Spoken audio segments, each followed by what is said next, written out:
지난 2015년 독일 폭스바겐이 환경 기준을 맞추기 위해 차에서 나오는 배출가스를 조작한 사건인 폭스바겐 디젤 게이트. 당시 미국에서는 피해자 26만 명에게 합의에 따라 차값의 15%를 배상하기로 했습니다. 폭스바겐은 소프트웨어 리콜 정도로 사건을 마무리하려고 했지만 지난 2018년 독일에서 집단소송제 특별법이 도입된 이후 피해자들이 단체 행동에 나서자 배상에 합의한 것인데요. 이에 미국 피해자들은 1인당 최대 1,100만 원을 받을 수 있었습니다. 하지만 국내 소비자에게는 소프트웨어 업데이트라는 리콜 외에는 어떠한 법적 배상도 하지 않았는데요. 폭스바겐은 한국에서 배기가스 배출량 조작 차량을 약 12만 대 판매했지만 100만 원짜리 정비 쿠폰을 폭스바겐, 아우디 소유주 28만여 명에게 지급한 것이 전부인 것으로 드러났습니다. 이는 우리나라에 집단소송제가 없었다는 점이 가장 큰 이유로 꼽혔습니다. 앞으로는 우리나라에서도 강한 처벌과 배상이 가능하도록 집단소송법과 징벌적 손해배상제를 확대 도입하는 개선 방안에 대한 논의가 이뤄집니다. 집단소송이란 피해자가 50명 이상 모이면 기업에 손해배상을 청구할 수 있는 제도입니다. 현재도 특정 서비스의 피해자들이 모여 하는 단체 소송은 있었지만 크게 다른 점이 있습니다.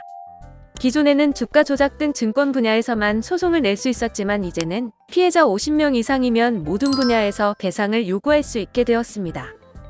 또 소송 건 사람만 배상받을 수 있었던 기존과 달리 직접 소송을 걸지 않은 모든 피해자가 배상을 받을 수 있습니다. 이렇게 될 경우 분명 피해를 입었지만 소송에 나서지 않아 배상을 받지 못한 폭스바겐 차주들도 배상을 받을 수 있게 되는 것입니다.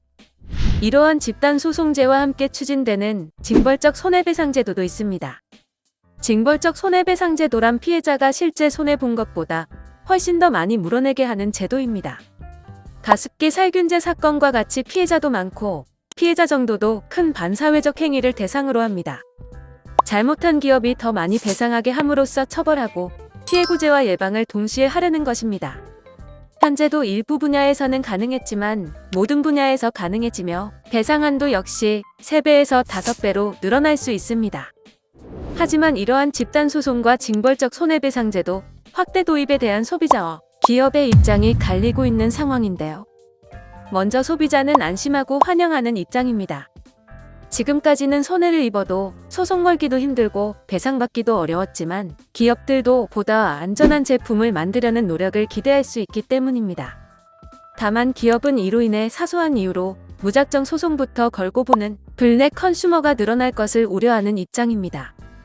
집단소송과 징벌적 손해배상제도 확대 도입에 대한 각자의 입장이 대립되는 상황 속 모두가 긍정적 효과를 얻기 위한 설계 및 운용이 기대되고 있습니다.